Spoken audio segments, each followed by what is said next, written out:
Welcome to Authentic Living with Roxanne, a place where we have conscious conversations about things that really matter in our lives. And now, here's your host, Roxanne Derhodge.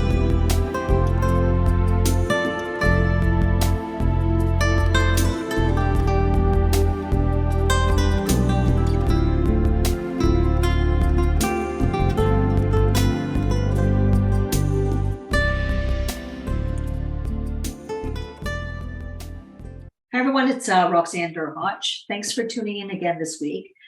Today I have a special new colleague, and Oliver and I just are part of a new mastermind, which I feel very, very privileged to be involved with. And Oliver has done some fascinating work.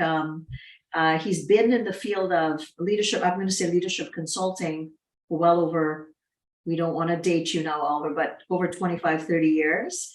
And he's, I'm going to say, focusing on an area that we're seeing a lot more of lately in the business consulting world, which is stepping out from the top, where senior leaders kind of are finding that next step about, so now what?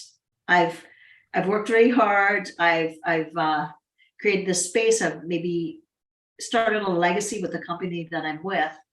And so, like, now what do we do? So, Oliver, thanks so much for coming in today to chat with us. My pleasure, Roxanne. So tell me a little bit about you and kind of your path. And were you always wanting to do leadership development or leadership consulting work? Was that kind of the thing you went to uni for, or was it something that you kind of found along the way? I think, like many long careers, it makes sense looking back, but it wasn't planned in the way it turned out. So I actually started my career as a social worker. I then ran an experimental unit, which was the first direct alternative to custody for serious and persistent young offenders. So instead of locking them up, to work with them more constructively in a therapeutic community. And from that, ended up about 3 steps later in leadership development, and was director of leadership consulting for Penna PLC, which is one of the big consultancies in the UK. And I'm now in my second encore career, so I can tell you a bit more about that. Well, amazing. I didn't know, if I heard that at our call, I must have missed it. So that's interesting, because our paths have been kind of similar, with me starting frontline. I think I shared that, as a psychotherapist, I started with the frontline with the police. That was my very, very first job as a new grad. And talk about learning a lot of skills, really, cat on a hot tin roof, and learning how to assess and connect and relate to people. That was something that I found that I had to learn really quickly. Now I have the degree, now what do I do, kind of thing. So let's talk about the concept is the Goldilocks complex that Oliver and I thought we would have a chat about. Here you are, and most senior leaders, they maybe found their way, like Oliver has talked about, meandering and finding your spot in senior leadership, and you're passionate and you have a trajectory, and where you kind of go, oh, I like this, or I don't like this, and you find your path, and you create an amazing career. And the question becomes, when do you decide it's time? It's time to transition out. When is it too early? And Oliver shared a paper with us that we can also share with you. And when is it too late? What is the sweet spot? And that's what our conversation is going to be about today. So Oliver, tell me a little bit about what made you want to focus on this thin edge of the wedge. Well, I suppose a few answers to that. One is I turned 70 in August. So I'm the living, breathing example of you have to step out at some point, and it makes sense to do it intelligently as well. So I'm on my second encore career. So I finished as director of leadership consulting in Penna. I then set up my own coaching practice, which I did for 5 years, and loved it. And that was always my first love all the way through my career. Coaching was the thing I loved to do most. But I was in Panama City and I was about to go on the platform with 300 people in the audience, and it was delayed for 10 minutes because the chief executive of the company wanted to introduce some new stuff. So I'm waiting for 10 minutes, and I was looking around and I thought, I'd been in, week 1 we'd been in India, week 2 the Philippines, week 3 US, week 4 etc. So we've been going around the world doing this, and I suddenly thought, because I hadn't in my mind before, when am I going to stop doing this? I loved it, but 2 things. One, is there a point comes when I am past my sell-by date? Because if there is a point that's the case, I want to have stepped out before that. I don't want other people to be saying he really should have stepped out last year because he was great before that. And so I didn't think I was close to that, but I wanted to be mindful of that. And the second thing was, by being so passionate about my career, that all the other things I wanted to do, I wasn't doing because that was so all encompassing. So, travel and collecting and writing and etc. So I just decided there and then that I would retire from that. But I wasn't totally finished with professional, because there's nothing I like more than this and coaching conversations or whatever. And I've been doing a lot of work with the senior people that you had described, who were thinking about and preparing to leave from successful big positions. And I thought, that's work that still needs to be done. I like doing it. So I set up Stepping Out from the Top Team, which is in which we provide coaching to people with that dilemma and in that position. And we also do some advisory work with organizations around how do you create a safe environment for senior leaders, which is my focus, to be able to step out successfully. So that's sort of what has got us to here. And it's been like most of these things, it's been a really rich journey of discovery, because the more people that you work with, the more people you talk to, the more dimensions to this that you find. So the Goldilocks dilemma, as you say, is for any senior leader, and actually any professional, coming to a point where they go, I need to think about the future and when will I step out? You can step out too early, which means you leave before your job is done. I spoke to one chief executive who said, I said, what's it like being the chief executive of this complex, difficult organization, of which he was wonderfully successful? And he thought for a long time. He said, it feels like the bridges to every other part of my life are burning, which is a very powerful. I said, what do you mean by that? He said, the bridge to my family, the bridge to my wife, the bridge to my children, the bridge to my health, the bridge to my well-being. Those are all burning. And if I don't do something, we'll collapse. And his response to that was to put his resignation in very quickly. Okay. And left before the job was completed. It would have been so much better. And I'm saying that because he said this to me later on, if I'd had the chance to really think this through and plan it.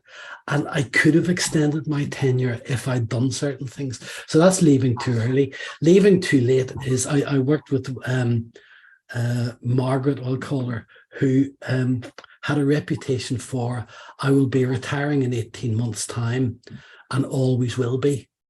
Right? Because she kept moving the date of the 18 months, and it was causing huge frustration below her, but it was also damaging her reputation. And it felt like she was hanging on like the unwanted last guest at the party. Right. And then there are people who can get it just right. I'm working with one person at the moment, I'll call him Tony, who is really focused on finishing what he's doing well, but he's also got this wonderful adventure of painting as a professional, writing professionally, becoming a non-executive director, working as a coach. So he's created this really rich basket of different activities, and he's going to spend the first year just sampling those, experimenting with them, and then he'll create what it is. That to me is leaving just right. And he's also worked with his organization as when is the right time, what do I need to finish before I go, and whatever. So that's the Goldilocks dilemma. And I suspect where our focus might be today is on how do you get it just right. Absolutely, because let's talk about the trajectory of the executive, right? So you start and you have all these aspirations. When is a pivoted time, or a time that's in the life cycle of that executive? How do you know, right? Because like you might be building, and all of a sudden you get there because the goal is achieved, and you're like, oh my goodness, I'm there too early. Is it that they start thinking about it at that point, Oliver, or is it they're different? Because I'm thinking if you're building, and there's going to be a nice crest where you want to be able to deliver, and then you're going to find that. But sometimes you don't know when that's going to come along. So should executive coaching start earlier with the Goldilocks kind of perspective? Yeah. I mean, I think there are lots of different triggers to this. And it's probably about listening to your own thinking to know when. The short answer is as early as possible within reason. Okay. So I work with lots of people who are 10 years out from when they're going to finally sort of step out.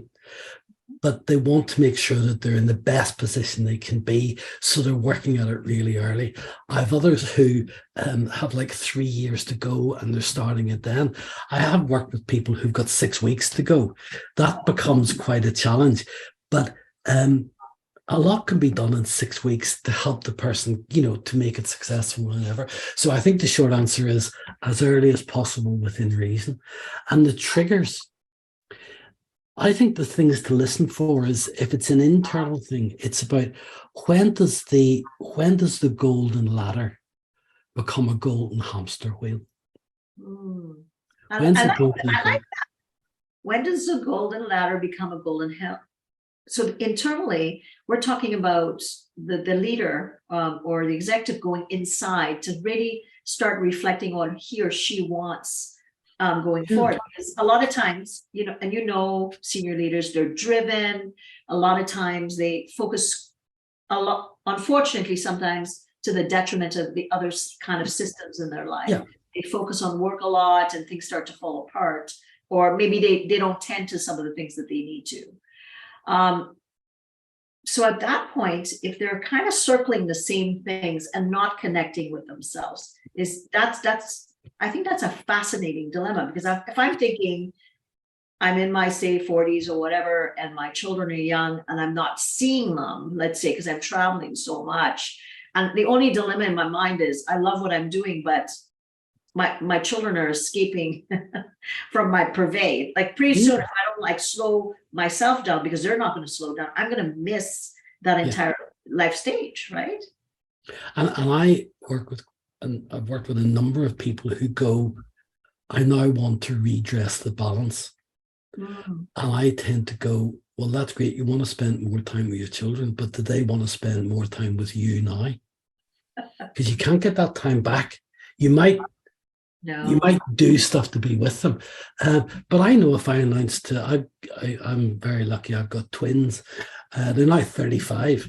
And if I suddenly announced to them and said, I know you're going to be delighted, I'm going to spend more time with you, I'd be really interested in what the response would be. It wouldn't be, oh, thanks very much, Dad, that's what we're waiting for. So it's, those are the things about. So that idea, and I think for a lot of senior leaders, because it has wonderful rewards, it can be a really fascinating thing, but it does come with, there's a weight comes with it, and there are choices that come with it, and there are sacrifices that come with it.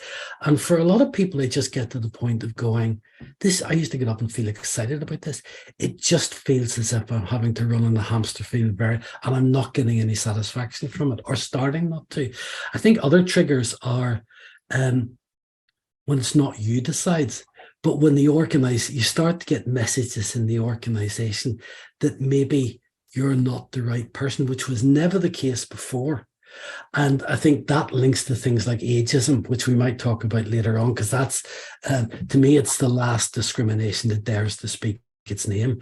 I mean, people will have opinions about what age people are past their sell-by date, which is totally unacceptable and doesn't bear scientific research, sort of contemplation, but it's still nevertheless there.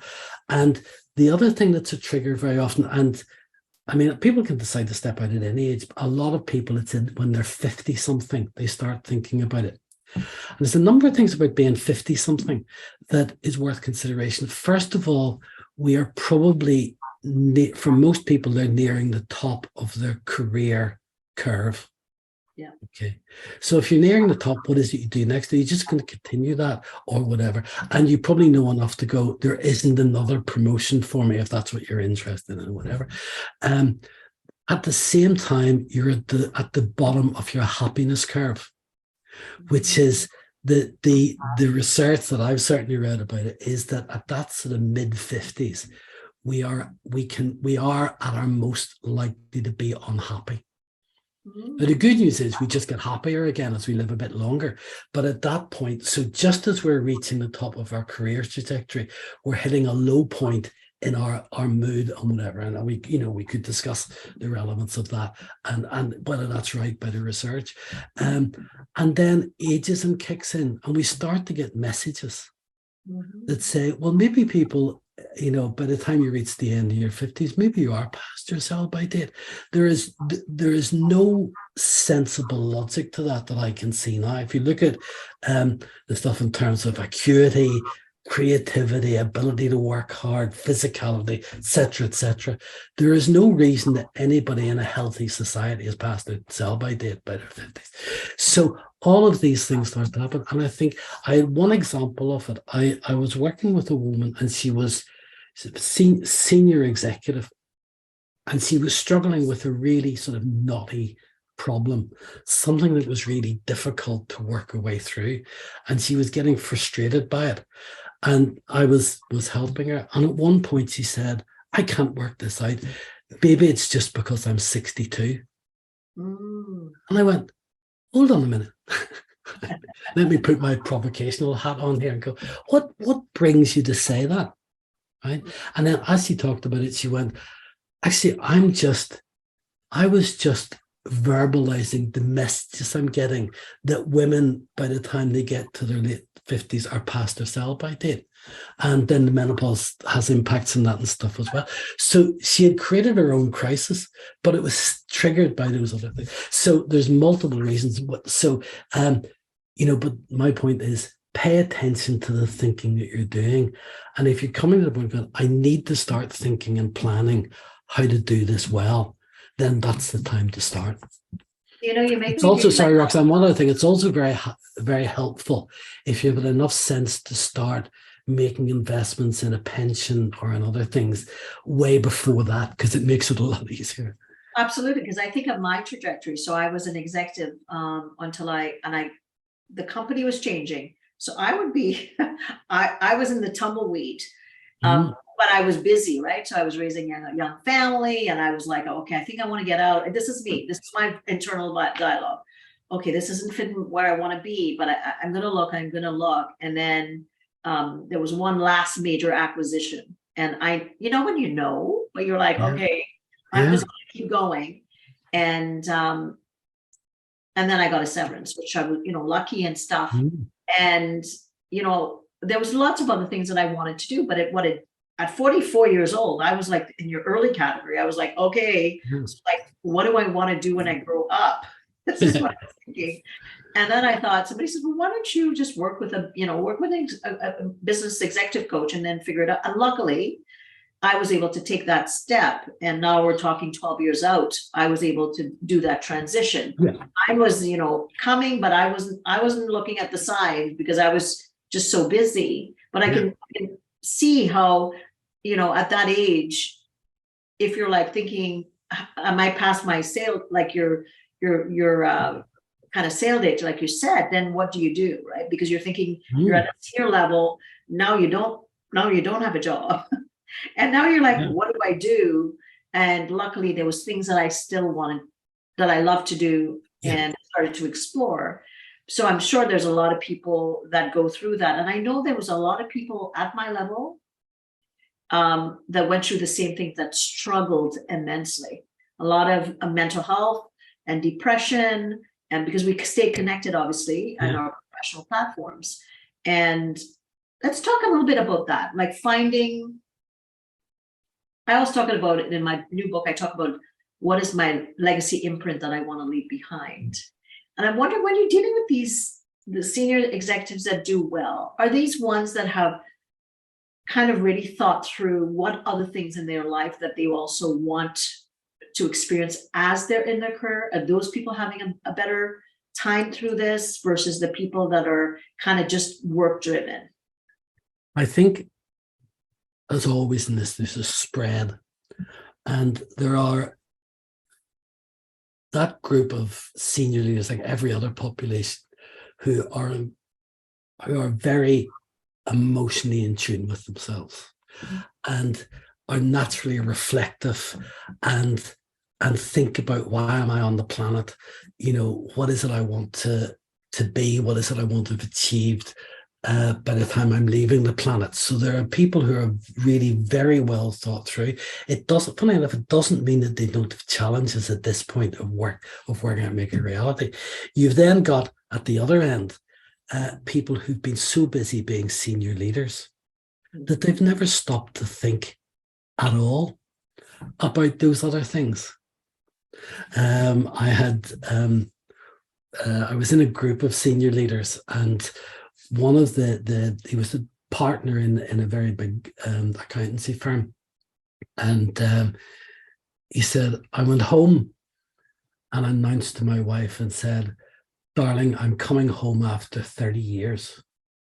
He said, I didn't get the response I was expecting. And this is great. Yeah, and I'll not include all the expletives of what she said to him. And that, when you've been away, I've created a life for myself. Don't think you're coming back into, all of that sort of stuff. And he was lovely and lighthearted the way he did it. But in conversations after him, he was completely unthought through. Because he had been so focused on being a partner and being successful. Now, it's not my job to make judgments on that, but it was a different agenda that needed to be covered. So people are at all sorts of different points, and because it's a transition. So, in my experience, and the people I've worked with, 15%, it's pretty straightforward. I know what I'm doing at the moment. I know when I'm going to leave, and I know what I'm going to do after that. For the 85%, I sort of know where I am now. I'm not quite sure when I'm going to leave, and I have some ideas, but I've no idea what I'm going to do afterwards. And I need to invest in the thinking around that, and the reflection around that, in order to create a way to move forward with confidence. And I'll tell you the reason why a lot of people, in my experience, get stuck and don't move forward. And those are the ones who end up overstaying their welcome, leaving too late. The first one is they haven't worked out their finances. I spoke to one who happened to be an audit partner in one of the big firms. And I said to him, do you know the value of your investments? I said, do you understand your investments? And he said, yes, I do. I've got this amount of millions in, because he was exceptionally well paid. In this one, I said, that's not the question. It's, do you understand? He said, what do you mean? He said, do you understand how that will support the lifestyle of your choice for the rest of your life?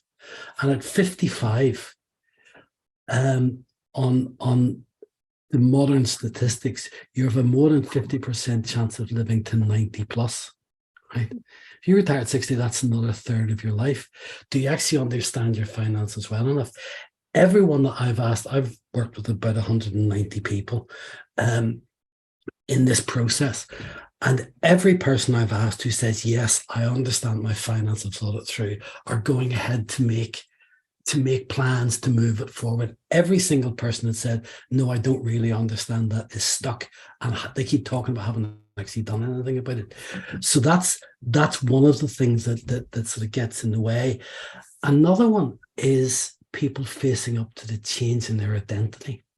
And I don't know if in the audience today, people will know the children's character Postman Pat, very popular in the UK. But Postman, he's a mailman, and it's his adventures, children's adventures in the Dales in England. And there's that thing about, what do you call Postman Pat when he's no longer a postman? Just Pat. Yeah. What do you call a managing director when she is no longer a managing director? And a lot of people find that a really challenging thing to even think about, because it's a change of identity, and they've built a long time getting to that identity, and a number of other things as well. So it's helping people to get to the point, and I love it when people go, right, I'm now ready to plan the adventure ahead. Most professionals, certainly most senior leaders that I work with, have never settled for mediocrity. Right. Why would they start settling for mediocrity now? But yet that's what I very often, and that sense of going, how are you going to make the last third of your life extraordinary? What is that going to be to get that? It's a little bit like when I listen to people, one of the things I listen for is people are either coming into land in the arrivals hall, right? Which is they're bringing things to a close. For other people are in the departure lines going, right, this is the opportunity for liberation to get and actually take off to new adventures. I love it when people move from the arrivals hall to the departure lines, because that's where the real excitement and inspiration comes. And that's an amazing thing to think about, because I think if we think of traditional retirement, whatever that was, say 30 years ago compared to now, is that we're finding a lot of people wanting to do that much more, right? Like you said, if you retire at, say, 60 or 55, and then you're going to live another 35 years, that's a whole other lifetime. Yeah. And generally we think of, and I know with, with benefits consulting, the traditional kind of, you retire, and within 5 to 7 years, the trajectory hasn't been good for a lot of people that didn't figure it out, because if they hadn't developed things, then they maybe, get sick, and they may pass away, right? We know that from insurance benefits consulting, and how they do that trajectory. And it's really scary. It is scary, right? So it's about embracing that. And even me, now I'm going to be 57 in January. And then I'm talking about all these things that I want to do, but I find some of my people around me, maybe not people in the same kind of roles, are thinking about slowing down. And I'm like, oh my goodness, I have this and this and this to do. So you're having it's like you're having like you said, you're right, arrivals or departures, and nothing against people that want, to slow down. But sometimes you have to find the right groups to be able to have those conversations, because you know what, if you want to stop completely at 55, that's fantastic, but what are you going to do with that time if you do decide to retire? And if you are going to continue, how is it that you tap into, to your point, that last golden 30 years, right? Yeah.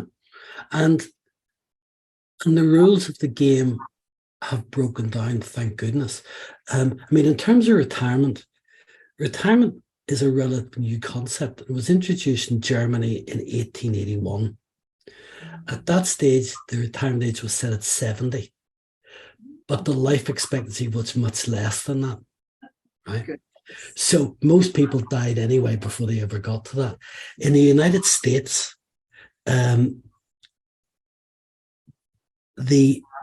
the retirement age was set at 65. And at that stage, life expectancy was 58. So again, in the US, it was done, we create this retirement thing, but we expect very, very few people to get there. The retirement age has sort of stuck around 60, 65. Now, as a recognize, I know people will do it differently, but and yet we're living to 90 plus. So the whole thing is broken down. And if you look at the old career model of education, career, retirement, right? That if you look at the bit between career and retirement, there's now a bit which is post the main role that you've had and retiring, which is stopping work.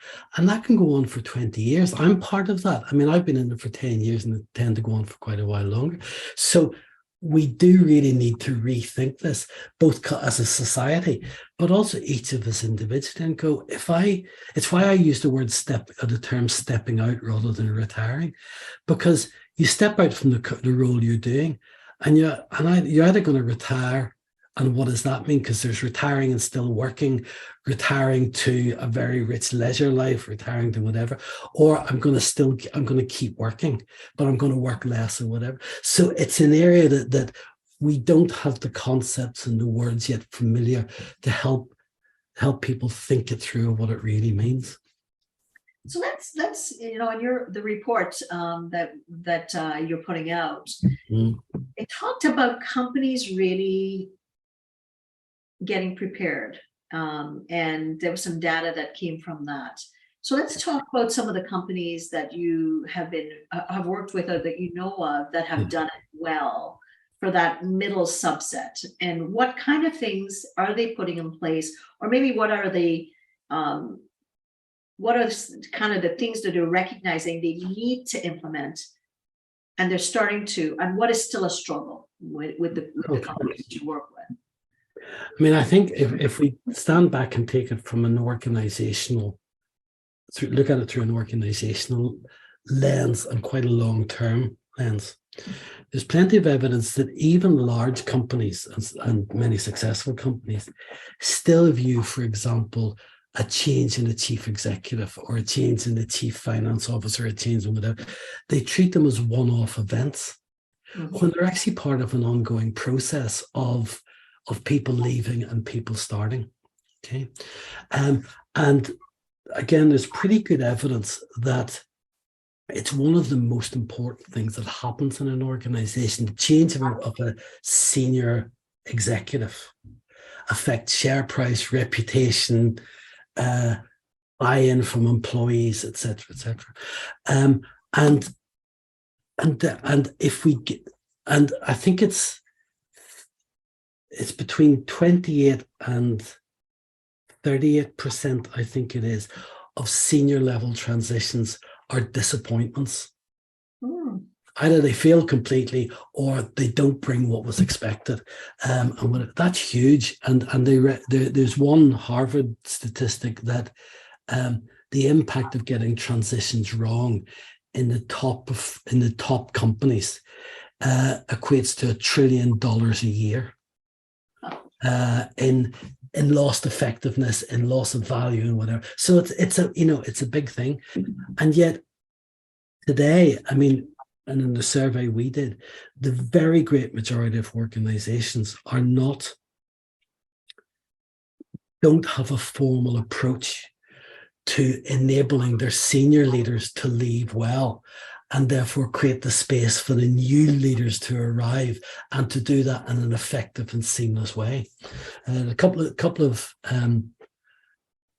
implications of that. One is that if you're not careful, if you pick successors, you're ripening your successors to be picked by your competitors, because you get them ready to take over, but you don't manage the bit of when are the incumbents going to be leaving. So they're left hanging around ready to go. And you've just ripened them for your competitor to go, hey, well, come and work with us because we've got. So, there's a lot of damage can be done that way. And we're proposing at the moment that succession planning, it needs to be redefined. Because at the moment, I did a Google search of 20 definitions of succession planning. Okay, so from Harvard through a whole range of different companies and whatever, every one of them the same. It was about identifying and developing your leaders to take over. Okay, not one of them mentioned helping the senior leaders existent to exit gracefully and well. Right. So it's a little bit like succession planning that is aimed at one side of the equation, and we're completely missing the other. As somebody said to me, it's a little bit like in an athletics relay race. We're concentrating on all our efforts on helping the person who's going to receive the baton, but we're not doing anything to help the person who's actually going to hand it over. So it just doesn't make any sense. So that's why our proposition is we need to have a much more formal and thought through approach to this, and enable people to leave well, feeling supported. So they leave as advocates and ambassadors. They make sure that succession is working right and whatever, and then have the people who are ready to succeed prepared and ready to take over. So you create seamless transitions. Well, if the And cost, that's like, the business case. yeah, of course, if that's costing, you're saying it's being done poorly to the amount of $1 trillion, that's a lot of money. And if you were to address it well, like you said, and there's no one particular way to do it in reference to planning. It depends on industry and all that things, the demographics of your teams, those types of things. But starting to think about it, like you said, if as much as 10 years out, which the thought of 10 years out, that's a lot of people would be like, whoa, that's really, really soon. But with a lot of changes that happens within companies, I would think of, most of the, when I managed my portfolio on health and wellness, any company was in flux. 75% of my portfolio was in flux at any given point. Right. So clearly there's constant change happening. So that's showing you that people need to plan. This was such a great interview that we decided to turn it into a 2-part series. Be sure to tune in next week for part 2, so you don't miss out on the amazing content. Thanks for tuning in to Authentic Living with Roxanne, creating the space for positive, healthy change. Roxanne is a keynote speaker, psychotherapist, and coach. To work with Roxanne, visit roxannederhaj.com/blueprint. We'll see you next time on Authentic Living with Roxanne.